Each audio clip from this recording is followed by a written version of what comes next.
Hello lads and ladies, and welcome back for another video on the channel. Today we are doing an end of the season video. Now there's a few videos still left. We've got the League One draft, we've got a bit of an update coming as well, we've got another League One video, and we thought we'd add a Q&A in there as well. There's 3 or 4 videos coming at you in the next couple of weeks as well. There might be a little bit of a 1 to 2 week of no activity, but the membership videos will continue as well. We went to Wembley last week. There's a half-an-hour video behind the scenes if you fancy checking that out. But if you could like, you could subscribe. We went over to our Twitter page and got some questions, and we're going to answer them now in this video. We've got a question from Sue, my favourite lady in the world. Makes the best shortbread, does Sue. Did any team surprise me, and which team surprised me? I'm going to give an example for both. I think in terms of poorness, I think you've got to look no further than Charlton. To finish where they did in the table, to look like they were going down with 14 games to go. Look, they improved when Nathan Jones came in. A lot of draws. I think, what did he draw? 10 of 15, 10 of 16 games, which wasn't great. But under Appleton, they were awful. Dean Oldham was sacked after, 5 games. They won the opening game and lost 4 in a row. So, it was difficult. In the 4 games they lost, I think they lost away at Peterborough, lost away at Oxford. So they were losing against good teams. Appleton came in and didn't do very well. I think in terms of doing well, I think you've got to look no further than Northampton. John Brady did a great job there. I think Wigan, exceeded expectations. I put them 13th. Obviously, I think they finished 12th in the end. Obviously, Lincoln, and obviously you'll be wanting a segment on them to challenge for the playoffs. They were a winning machine for a large part of that season and unfortunately faded away. Hello, Jake. How are we, mate? There's a lot of teams that did well. I don't necessarily think Lincoln overachieved, because I think that squad is a top 10 team. Obviously did well to challenge for the playoffs and be in the playoffs with a game to go. Didn't get in there, unfortunately, but I think Northampton and Wigan were probably the biggest overachievers. I think Reading as well deserve a mention, because what they did, considering they were obviously struggling to sign players, training ground for fiascos, nearly, the manager was on the brink of getting sacked after that Fleetwood game, it seemed, and they did really well to stay up in the end. Another question, best food at a football ground this year? Big topic. Normally I'm a big fan of on an away game, average away game. I'm not a big drinker of a football. I have a couple of pints before a home game. J2O. Blackcurrant and lemonade. I'll let you do the imagination. But normally on an away game, I like going to like a Spoons or a Green King, Hungry Horse, and having some food. But on the rare occasion that I have food at a football ground, Reading was really good this season. I think it was a steak pie I had, or a chicken pie. It was really good. It was expensive, you're looking at £6 a pie, but I really enjoyed that. Next one was about Portsmouth. Now, Portsmouth, are just another team in the EFL for me. Got the Mooses Blues, come on. I know Tom loves it when I do that. Portsmouth's chances next season, I don't think they'll go down at all, if I'm honest with you. I think they're already stronger than 4 or 5 clubs. I know Oxford went up last week, and it's harsh to say. They're stronger than Oxford.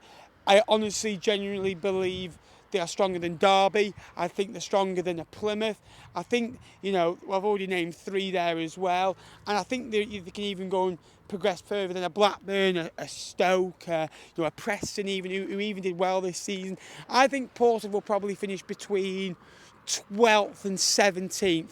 The one thing they need to do is trust Messina, because next season they will lose 2 in a row. They could lose 3 in a row. They might go 5 without a win. They might not score for 3 or 4 games. They're going to do things they've not done for the last 18 months. So it's sticking patient and being the fans they've been for the last, obviously, 7 years, but and most especially since Messina came in, backing him, positive again, and that's important. I think if Portsmouth fans stay loyal, I think it's great. I think the season tickets, although they've rose by £50, they are, exceptional prices for the value you're getting, and I think Portsmouth will be fine next season, absolutely. Question on Derby. Will Derby stay up next season? Look, under Paul Warne, they were rigid in League One. They got results. He always struggled with Rotherham in League, in the Championship after going up from League One. He's probably got better resources at Derby, bigger crowd. That'll help. Derby, an established Championship club. Obviously, the last couple of years, it's been difficult in League One for them. But I genuinely think they're probably about 6 or 7 editions away from potentially just about surviving. I think they will be in the bottom 6. I think Portsmouth finish above them. I think they've got to be better than 3 teams. That should be their aim, and then build on that. I don't think we're going to see a kind of an Ipswich storyline. I think they've got to, if Plymouth can stay in the Championship like they did last year, I think a good start is vital. You saw what it did for Plymouth. Obviously, they lost Schumacher, and obviously the replacement that came in wasn't quite as good. But I think a good start is vital. If they don't get off to a good start, then you saw what it happened to Sheffield Wednesday. A managerial change, and let's be honest, they probably got a top-end Championship coach in Danny Rowell. So another question we had was the best transfer last season. I think you've got to look at it from the perspective of what they did when they come in. There's 2 I've got in mind. And one was a loan, one was a permanent. I'll probably go Joe Taylor second. Obviously, he scored, 11 goals when he came in. 21 league goals in the end. Got a hat-trick, I think, in one of his games as well. Was brilliant. And didn't score for his first 5 or 6 games as a Lincoln player. As soon as he got one, I thought he'd go on and score 6 or 7. He scored one of the weirdest goals against Port Vale you'll ever see. But that's a striker that's just got his first goal the game before. And I also think Aaron Collins will nick it because he's a permanent player. It was 750,000, but he's permanent. Next season, you think he's going to go and bag more goals. I think he scored 8 for Bolton when he come in. He scored a great goal in the playoffs against Barnsley, which helped wrap the game up as well. So I'd probably go Aaron Collins just over Joe Taylor because he's a permanent transfer. So a question I've not been avoiding, obviously I've had in my mind for ages. What content have I got planned for next season? Now, it's very difficult because, I'll be honest with you, I've probably been planning this since about February time, and I got asked this in November, would my League One content carried on? And I gave a straight answer then, and I'm going to give you the same answer 6 months on. Yes, it will. So basically what's going to happen next season, all being well, the Fleetwood vlogs will continue in the same format. The interviews will carry on. So if you do know any content creators, let me know, and you'd like to see me collaborate with as well. I'll obviously still be doing a League One live stream on a Sunday evening with Jake at 8 o'clock, where we basically go through all the games in League One. For example, Wrexham against Stockport, we'll talk about that. We normally go for about 3 to 4 minutes a game. That takes up about 3/4 of an hour. And then you've got the League One table, and we'll have a debrief at the end as well. Sometimes we go on for an hour and a half. We normally have between 80 and 250 people in the live chat. We have 2,000 to 3,000 viewers per week as well. So again, it'd be great to see you over there as well. We'll also have a League One video out per week, trying to, whether it's a ranking video or a talking video, a sit-down video as well. But also the new things that are coming are the League Two videos. We'll have a League Two video every week of a roundup, whether it be a stream or a video. We'll also have a long video, like a half an hour to 45 minute on League One. With a guest, whether that's Jake, whether it's a Matt Farley, for example. These are just examples of people that I'd like to get on next season. And if you'd like to see anyone come on, let us know down below as well. But we'll also have a League Two version of that as well, and a bit of other League Two content there as well. So we've probably gone to about 4 to 5 videos a week. It's going to be more. It's basically the same as what we did last year, with a couple of League Two videos on top. So nothing changes, and the only thing that does need to change is my co-host, because he's unbearable if Lincoln win a game. So if anything can change that, that'd be great. But no, like I say, the League One content's not going to stop when I'm the best in the business at what I do, aren't I? So another question, how do I think the teams that got relegated last season from League One will do? Carlisle, I think, will probably finish in the top 10, and I think they've already signed Hayden from Wrexham. They've got wealthy owners now, they've got a big fan base, to be fair to them, and they're well set up to challenge. I think the difficulty is when you've gone and got, 30 points in the division, and you've not been winning, it's hard to switch the mentality, although we're new players. So he's getting that mentality switch straight away. And then you look at Port Vale. I think Port Vale will be in and around the top 7. I think under Darren Moore they'll be looking for automatic promotion. They've already signed Ronan Curtis, which is a great signing. I thought location, I thought Fleetwood, but I thought location, might be an issue. Obviously he's been at Wimbledon and Portsmouth for a large portion of his career as well before Wimbledon.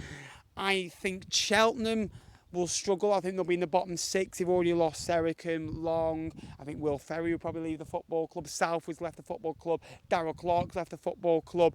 I think they'll struggle, and I think that obviously the board there don't really have a plan going forwards. Fleetwood, no owner, inexperienced coach. We've not signed him. I think we've got 20 players on the books. I think maybe 5 or 6 of them will still leave the football clubs. I'm looking at your Danny Mayers, your Jaden Stockleys, those types of players as well. 3 of the 20 which are goalkeepers as well. And I think that needs a bit of a reshuffle next season as well. I think we need a bit of a... We probably need about 9 or 10 new players minimum, if I'm honest with you, a massive reshuffle. I think Fleetwood will probably finish between 12th and 19th. I think the first thing is staying up. I think you've got to look at if Morecambe and Accrington can stay up on similar size crowds to Fleetwood. Morecambe obviously in a mess, with the ownership. Whittingham, is a horrible owner, it seems. I think Fleetwood can do it. So, yeah, they're kind of my aims, really.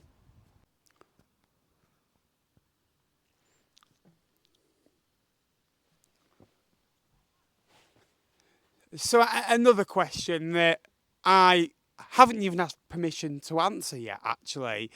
What's happening with that League One podcast? Obviously, last year we did a draft video on my channel. We're doing another one.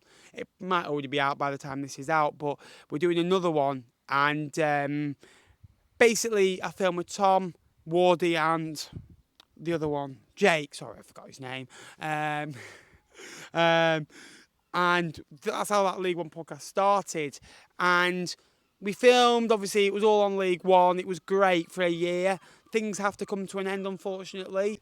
So another question was basically, do you think teams, smaller clubs, maybe overpay? And I think certainly Fleetwood have done that over the past. I think, look at your Ched Evans, your Paddy Maddens, although they did well for the club, Glenn Whelans, Barry Mackay, Dean Marnie, these types of players that, obviously we're in a bit of a panic with the ownership. We went out and signed Stockley and we went out and signed Marriott. So I certainly believe that, and clubs need to be, be careful with it, I think, going forward, because they can't just go and splash money. And I think if Bolton come in and paid £2,000, Fleetwood would need to come in and pay £3,000 to go and get the player. So Fleetwood are in a lucky situation where the training ground is a bit of a factor. And I think going forward, Fleetwood are going to be run a little bit differently now, which they have to, where they're not splashing money out nilly-willy. And you're seeing some of these transfers that are going to clubs and you're thinking, how the hell have they got that player? And most of the time, it is money or the security of a longer term deal. Like you saw Paddy Madden could have stayed at Stockport in League One on a 1-year deal,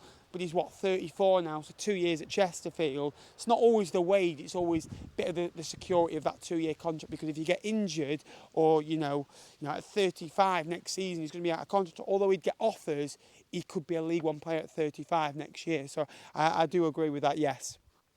Thank you very much for watching today's video. I hope you enjoyed it. A little bit about me, a little bit about football, a little bit more of a relaxed video, walking around where we normally film here in Fleetwood. Look, 4 weeks already gone as recording from the football season ending properly, bar the playoffs. 11 weeks ago, we'll be back with some more League 2 content and League 1 content. So subscribe down below, that'd be massively appreciated. And until next time, I'll see you later. Thanks very much for watching. Please like and subscribe. Go on the Cards.